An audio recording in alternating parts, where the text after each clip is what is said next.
Salut à tout le monde, j'espère que vous allez bien. Bienvenue dans cette vidéo. Aujourd'hui, moi et mon frère Gabriel, on va parler d'un sujet qui touche beaucoup la diaspora et c'est du pays. Est-ce qu'investir au Congo est si difficile que ça? Exactement, on entend souvent dire que le Congo est un pays rempli d'opportunités, mais c'est quand il faut passer à l'action que les vraies difficultés commencent.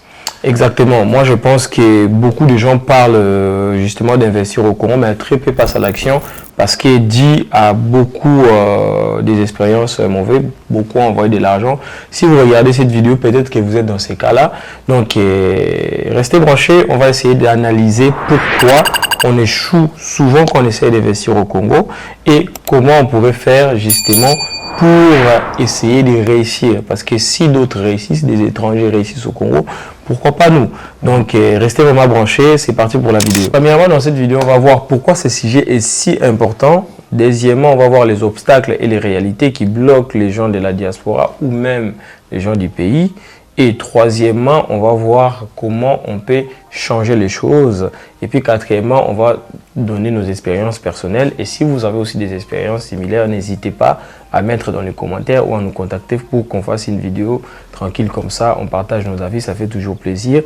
Et puis à la fin, on va voir la conclusion de la vidéo. N'hésitez pas à nous mettre aussi vos conclusions dans les commentaires. Ça fait toujours plaisir de vous lire. Donc c'est parti. Mais premièrement, pourquoi tu penses que c'est si important de parler de ces genres de sujets sur YouTube? Moi, personnellement, je pense que c'est important déjà pour aider beaucoup de jeunes de la diaspora de prendre le courage de ne pas baisser les bras, d'aller quand même investir au pays. Parce qu'il y en a beaucoup qui ont cette volonté-là, mais qui n'ont pas eu d'expérience à proprement dite d'eux-mêmes, qui s'identifient aux expériences des autres, qui ont échoué et qui ne rencontrent pas des gens qui ont toujours une mentalité positive, d'aller toujours encore et encore retenter pour avoir leur propre expérience à eux-mêmes aussi.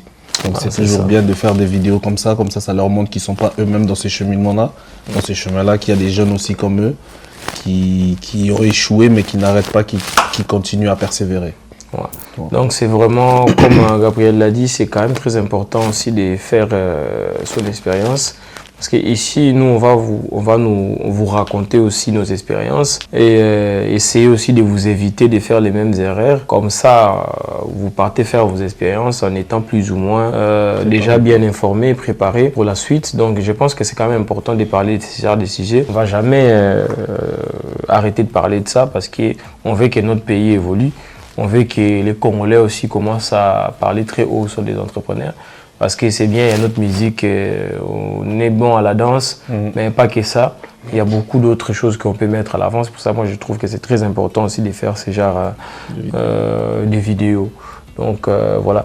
Mais Gabriel, dis-moi un peu, pour toi, c'est quoi un peu les obstacles qui freinent les gens qui essayent d'investir au Congo précisément? Bon, pour moi, je pense que les obstacles au Congo, c'est déjà les humains, on va dire la mentalité congolaise, parce qu'il y a une difficulté de faire confiance aux gens qui sont sur place.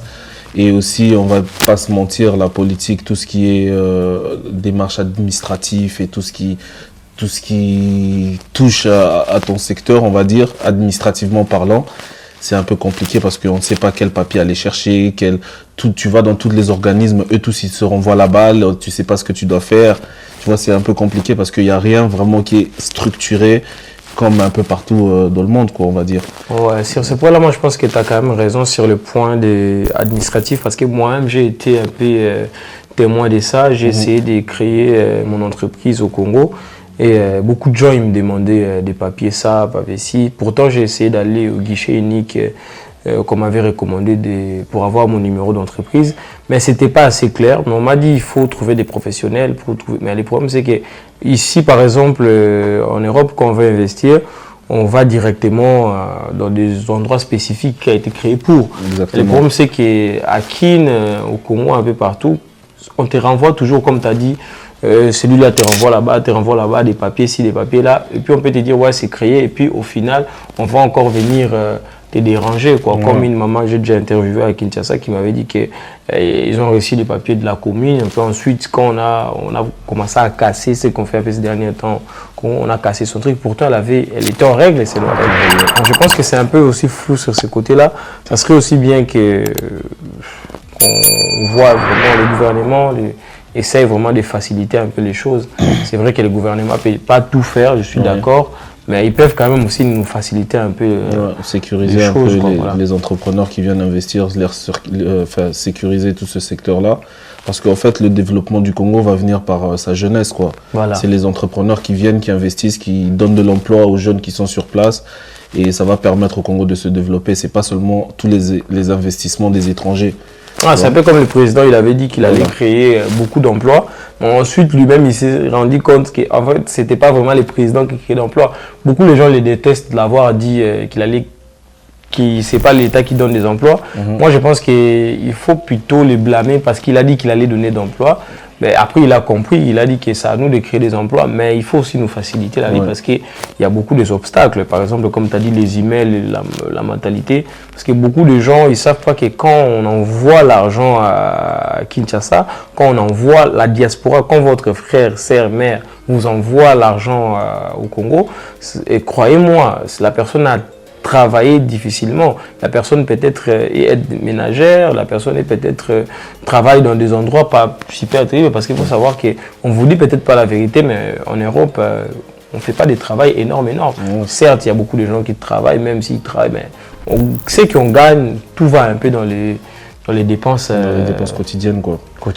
Il y a beaucoup de choses à payer ici. Donc, Non, c'est vraiment une question de confiance. Et comme je disais au départ, c'est une question aussi vraiment de mentalité. Parce que les gens, ils ont la culture de l'instant. Ça veut dire que dès qu'on envoie de l'argent, ils pensent d'abord à utiliser cet argent-là dans des divertissements, au lieu de rester concentré et de rester sérieux avec la personne qui est dans la diaspora pour pouvoir aller sur un chemin, on va dire, créer une entreprise qui sera plus grande à l'avenir. Donc eux, ils pensent à tout de suite, oui, j'ai faim, tu m'envoies 200 ou 500 $, j'ai faim, je veux manger tout de suite. Mais il ne sait pas que si tu gardes ces 500 $ et que tu investis vraiment dans les bonnes choses comme vous vous êtes arrangé au départ, que plus tard, si votre entreprise y grandit, tu vas encore aller chercher plus que ça. Exactement. Donc, c'est vraiment les gens, je pense qu'ils sont sur la culture de l'instant et ils n'ont pas d'éducation financière non plus. Donc, c'est assez compliqué avec cette jeunesse-là. Moi, je me retrouve un peu dans ce que Gabriel dit parce qu'un jour, j'ai déjà envoyé 180 $ pour faire un petit projet de maca, de charbon au Congo. Et puis, une de mes cousines a mangé l'argent comme ça. Et en me disant que 80 $, 180 $, c'est nini. Donc en mode c'est rien du tout, quoi. C'est rien du tout, quoi. Alors que 180 €, c'est presque ton salaire par jour. Même là, j'abuse un peu. Donc c'est un peu 2 jours de salaire, quoi. Donc voilà un peu, quoi. Donc donc ça c'est compliqué, mais c'est que nous on veut donner comme message ici, dans tout ce qu'on dit, c'est toujours garder la tête haute. Peu importe les difficultés, le Congo, c'est un Eldorado pour un entrepreneur. Donc, une fois que tu arrives à passer toutes ces étapes-là et à garder, et à rester, le mot m'échappe, constant, de ne pas baisser les bras, au bout, il y a toujours la réussite qui sera là, quoi. Et tu auras des résultats, ça c'est sûr et certain. En parlant de ça, comme Gabriel a dit, le Congo, il y a quand même beaucoup d'opportunités.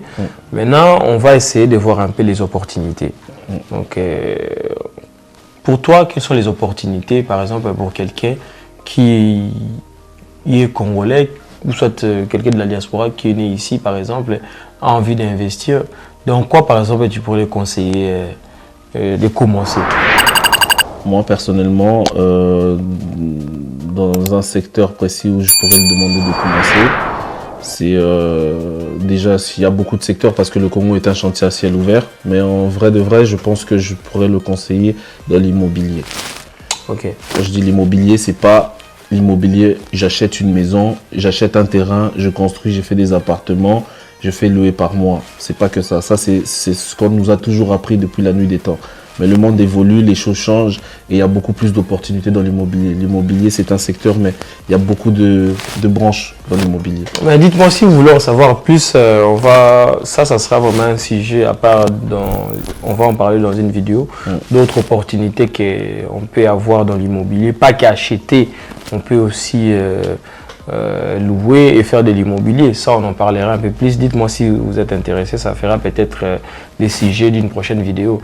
Donc, on sait pas. Et personnellement, moi, je dirais aussi l'immobilier et je dirais aussi l'agriculture. Parce qu'au Congo, beaucoup, dans le secteur de l'alimentation, beaucoup de gens mangent. On mange plus qu'on produit. Donc, ça veut dire que la plupart de ce qu'on mange, ça vient d'ailleurs. On peut voir aujourd'hui pour trouver des tomates, des piments au Congo, c'est très difficile.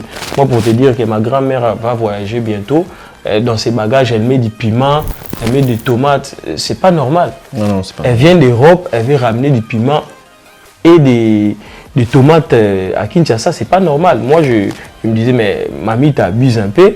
Mais moi, quand j'étais sur place, au marché, j'ai regardé des tomates, c'était des petites tomates pourries comme ça, c'était des 100, 300, des piments rares, alors qu'on a un pays super vaste, avec une terre assez fertile, quoi. Tu vois, voilà, je trouve ça un peu dommage quand même. Donc, personnellement, pour les gens qui veulent investir, investissez vraiment dans l'agriculture et dans l'immobilier pour commencer. Et dans le transport aussi. Surtout les transports aussi. C'est vrai que les routes sont... C'est pas vraiment super ça. Parce que moi, quand je conseille les gens le transport, ils me disent que ouais, il n'y a pas beaucoup de routes. Mais ça reste quand même un domaine, croyez-moi, même avec les embouteillages, vous pouvez manger. Hein. Ouais, mais le transport. Quand on parle de transport, il ne faut pas penser que Kinshasa. Le transport, on parle du Congo en général. Hein. C'est vraiment... Donc ça veut dire que, par exemple, tu me parles de piment. C'est-à-dire que le piment peut se trouver à un endroit du Congo. Si toi, tu arrives à acheminer ce piment-là à Kinshasa ou dans une autre ville à côté ou quoi, c'est aussi...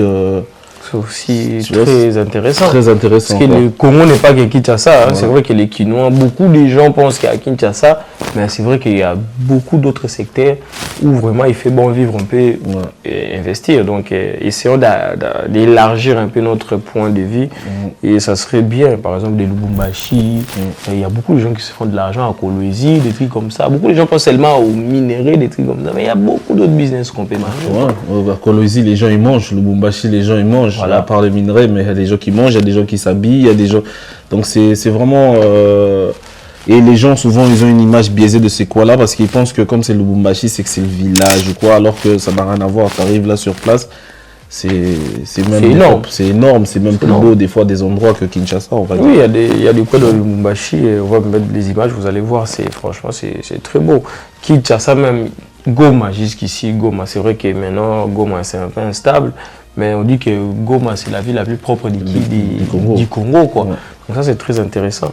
Donc voilà un peu pour les opportunités. Donc ça serait l'immobilier et les transports et l'agriculture vraiment pour commencer. Si vous voulez des vidéos un peu plus détaillées, on va vous en faire. Donc n'hésitez pas à les dire dans les commentaires. Mais sinon, si tu pouvais vraiment me dire, pour toi, qu'est-ce qui t'a le plus marqué dans ta démarche d'essayer d'investir à Kinshasa? C'est quoi un peu ton expérience personnelle qui t'a marqué en positif comme en négatif? En négatif. Ben, si je dois dire vraiment en positif, c'est que j'ai vu qu'il y avait vraiment beaucoup d'opportunités. Honnêtement, il y a une grosse marge à se faire si vraiment ton business est réussi, il passe bien. Mais en négatif, en fait, c'est que l'être humain. Ça veut dire que moi, comme je suis entre l'Europe et l'Afrique, ben, il va falloir, j'étais obligé de faire confiance à quelqu'un sur place pour pouvoir gérer ce que j'avais lancé, parce que j'avais lancé une business un peu de laverie. Et la personne n'a pas été sérieuse du tout. Donc les recettes, il te dit qu'il y a eu autant, au final il y avait eu plus, sauf que lui il avait pris déjà, tu vois, Alia qui m'a mis venaillé, etc. Donc au final tu n'avances pas, tu vois, tu as l'impression que... Et puis, comme souvent l'erreur qu'on fait, c'est qu'on prend souvent toi famille, qu'on les met dans ces postes-là, et puis quand ça ne marche pas, quand ça embrouille, ça part dans la famille, ça prend des proportions bizarres. Oui, Yazamute Mamabé, lui parce qu'il vient d'Europe, il croit qu'il va commencer à faire ça, il ne nous comprend pas, etc. Tu vois. Mais si je te comprends, donc toi tu déconseilles vraiment de travailler avec la famille dans les business alors, en Afrique? personnellement, je déconseille. Je conseille aux gens de chercher des gens plutôt compétents, qui sont en Afrique et qui méritent un minimum de confiance, tu vois. Tu peux pas leur faire confiance à 100%, mais si tu peux déjà leur faire confiance à 70-75%, c'est déjà pas mal, parce que c'est pas facile de trouver quelqu'un de confiance, en tout cas. Ouais, c'est vrai que moi, j'ai remarqué aussi que nous, les Congolais, la plupart du temps, quand on essaye de faire des choses, on passe souvent par la famille. Et souvent, on veut seulement des coins que la famille nous fasse des choses, alors qu'ils ne sont pas vraiment professionnels. Moi, je connais une histoire. Ce n'est pas vraiment une expérience personnelle, c'est une histoire qu'on m'a racontée comme ça. Il y avait une dame qui travaillait comme femme ménagère ici en France. Et la dame, elle avait réussi à économiser 200 000. 200 000, tu imagines. Donc 200 000, c'est énorme. Et puis, elle a envoyé petit à petit pour qu'on construise sa maison. C'est sa famille, son frère et sa mère. La dame, elle avait 45 ans, je pense. Sa mère, elle était quand même assez âgée, elle avait 70.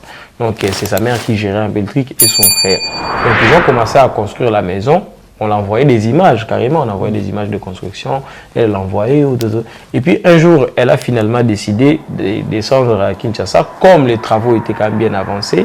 Et puis elle descend sur place en surprenant toute la famille, parce que la famille ne savait pas qui elle allait. Et puis elle descend sur place et boum, il n'y a rien. Donc on commence à parler chinois. La dame, elle est devenue folle. Je ne sais pas si vous avez entendu cette histoire, si vous avez plus d'infos, mettez ça dans les commentaires. Mais c'est une histoire qu'on m'a racontée comme ça, je pense que c'est quand même assez énorme. Ouais. Et moi, de ma part, j'ai quand même essayé j'ai essayé beaucoup de choses. Business pour les charbons, business les transports, mais ça a toujours été un peu la même chose. Donc on ne voit jamais l'argent qui sort. Et ça, c'est vraiment... Même ma copine m'a beaucoup de fois déconseillé, m'a dit va sur place, va ça. C'est vrai qu'il faut être sur place, mais... Le problème, c'est qu'on est en Europe, vous savez, c'est pas facile. Chacun est occupé, des travails et tout ça, donc on ne sait pas se libérer tout le temps. C'est pour ça que je dis il faut quelqu'un de compétent et un minimum de confiance, qui peut vraiment, qui a déjà travaillé vraiment dans le domaine, tu vois. Faut vraiment un suivi vraiment très, très strict, vraiment au Congo. Tu peux pas te dire oui, ça va aller, parce que si tu te laisses comme ça, tu vas jamais réussir. Voilà, justement, en parlant des personnes compétentes, on vous annonce justement la création d'une autre agence dont je vais taire les noms pour le moment. Et c'est une collaboration entre moi et mon frère Gabriel. Donc, ça sera agence pour vous accompagner dans vos investissements au Congo. Si vous voulez acheter une parcelle, si vous voulez acheter un terrain, donc on sera là et nos agents seront là. Pour le moment, on est en train de préparer la chose. C'est pas encore prêt, mais si vous êtes intéressé, envoyez toujours un message dans le WhatsApp dans le numéro qui se trouve en bas et rejoignez aussi notre canal WhatsApp qui va bientôt être créé. Donc mettez vos numéros dans les commentaires ou soit envoyez en privé via le numéro qui se trouve juste en bas ici. Quand ça sera prêt, on vous intégrera dans les groupes. Donc, comme ça, on va partager un peu les idées. Ça fait toujours plaisir d'avoir des avis différents. Et on partage aussi d'autres choses comme les Airbnb, on met en location. Ça, je laisse plus mon frère Gabriel vous parler plus de ça. Oui, donc comme mon frère Raphaël vous l'a dit tout à l'heure, nous avons des appartements au niveau de Kinshasa, un peu partout au niveau de Kinshasa, dans toutes les communes. Si vous avez des vacances prévues pour Kinshasa et que vous êtes en recherche d'un logement pour votre séjour à Kinshasa, vous pouvez nous contacter à ce numéro-là aussi qui est juste en dessous et on va avec plaisir, on va vous accueillir ou quoi. C'est moi les appartements de l'X, c'est des appartements, il y en a pour presque tous les prix. Donc n'hésitez pas à nous contacter pour demander votre réservation. Ou s'il n'y en a plus, parce que contactez-nous vite. Si on vous met un bien, dans chaque vidéo qu'on va créer, on va essayer de mettre un bien. Pour le moment, on n'a pas encore créé les sites. On va créer notre site parce que les Airbnb, il y a beaucoup de frais quand même sur les sites. On va créer notre site, on vous mettra les liens. Mais pour le moment, envoyez-nous juste votre demande. On vous enverra des photos pour vous montrer ce qu'il y a.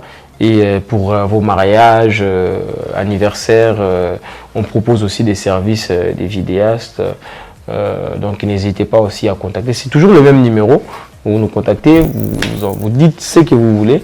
Donc ça sert à rien de nous envoyer bonjour, moi je m'appelle. Non, envoyez-nous juste bonjour. Voilà, j'ai besoin de ça et comme ça on vous répondra rapidement. Donc c'était tout pour cette vidéo. Conclusion, c'est vraiment, moi ma conclusion, je pense que premier point ça serait que l'État essaye quand même de faciliter les entrepreneurs parce qu'il y a beaucoup d'entrepreneurs au pays. Presque tout le monde au Congo est entrepreneur. Oui, entrepreneur, oui. Voilà, donc ça serait bien qu'on arrête de mettre des barrières aux gens qui essayent d'investir parce qu'en essayant de casser les choses des gens, on met des barrières.